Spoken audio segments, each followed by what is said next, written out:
বিসমিল্লাহির রহমানির রহিম। আমি ইলিশভাজা রান্নাঘরের পক্ষ থেকে আপনাদেরকে পেলকা রান্না করা দেখাবো। আপনারা আমার শোলকা রান্না দেখিয়েছেন, এখন পেলকাটাও ওই একই রকম শাক টাক সব যত ধরনের শাক, কচুর পাতা, তারপরে হচ্ছে আপনার সজনা পাতা সবই দিতে হয়।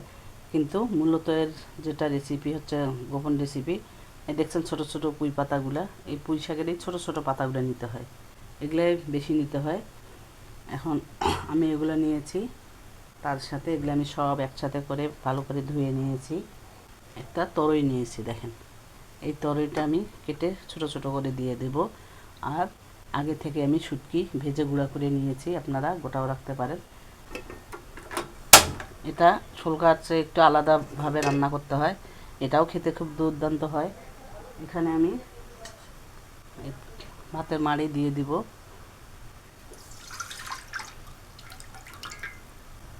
আমি এই ঝিঙ্গা বলেন, তরই বলেন, যেটাই বলেন, আমি কেটে নিয়েছি ছোট ছোট করে, এটা দিয়ে দিব। আর দিয়ে দিব দেখেন মরিচ, কাঁচা মরিচ পিষে নিয়েছি, আর পেঁয়াজ, হালকা একটু পেঁয়াজ। শোলকাতে কিন্তু পেঁয়াজ দেওয়া হয় না, এই পেলকাতে একটু পেঁয়াজ দিতে হয়। পেঁয়াজটা দিলাম, একটু রসুন বাটা, আদা বাটা, লবণটা আপনার পরিমাণ মতো দিবেন, যেটুকু নেবেন আপনি রান্না করার জন্য সবজিগুলো সেই রকমই নেবেন। একটু সোডা দিতে হবে,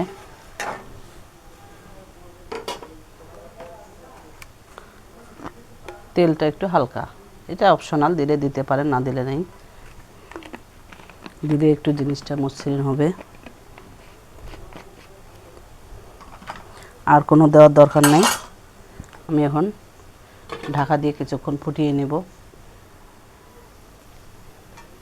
পানিটা ফুটিয়ে গেছে, এখন ধোয়া সব শাকগুলা আমি দিয়ে দেব। আপনারা মিষ্টি কুমড়ার পাতা, পুঁই শাকের পাতা, লাউ শাকের পাতা, যত কিছু পাতা সব, যত যেগুলো পাতা আমরা খাই সবই দেওয়া যাবে, যত বেশি দিবেন তত ভালো।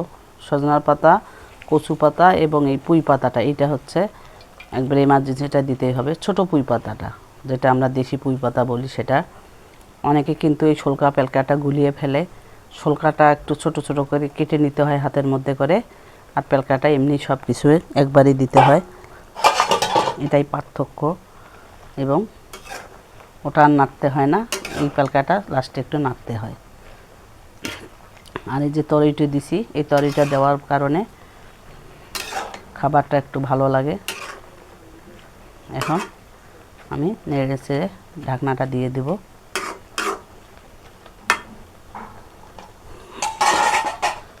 একটু সিদ্ধ হোক।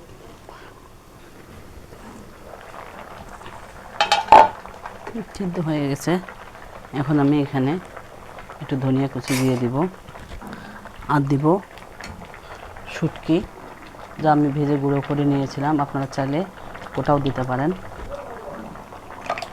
এখন এগুলো একটু মিশিয়ে নিয়ে দেখেন হয়ে গেছে। এরকমই খায় অনেকেই, তো আমার কাছে এটা একটু ভালো লাগে না কেন জানি, আমি একটু সেজন্য ঘেটে নিব। আপনারা চাইলে ওরকমই রাখতে পারেন।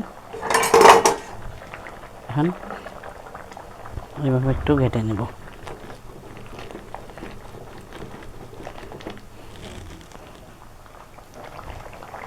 দেখেন কত সুন্দর হয়েছে।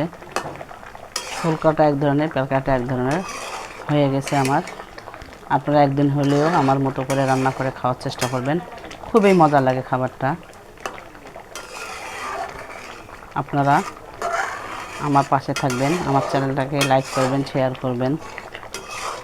দেখেন এইভাবে আমাদের হাতের আনাচে কানাচে যেসব শাক পাওয়া যায়, সেগুলো জ্বরে পড়ে যদি আমরা এইভাবে একটা রান্না করি, আসলে কিন্তু মজাদার খাবারটা, খুবই ভালো লাগে এই খাবারটা। আমার রান্নাটা যদি আপনাদের কাছে ভালো লেগে থাকে, তাহলে আপনারা অন্যদের মাঝে শেয়ার করবেন এবং আমার চ্যানেলটাকে সাবস্ক্রাইব করবেন। ভালো থাকেন সবাই। আমি আমার রান্নাটা শেষ করলাম, এখন চুলাটা অফ করে দিব। হয়ে গেছে, এইভাবে রান্না করবেন। আর কোনো কিছু আমার কাছে জানতে চাইলে এবং আমাকে কিছু যদি উপদেশ দিতে চান তাহলে আমার কমেন্ট বক্সে জানাবেন। ভালো থাকবেন সবাই, সবাই খেয়াল রাখবেন। আসসালামু আলাইকুম, ফি আমানিল্লাহ।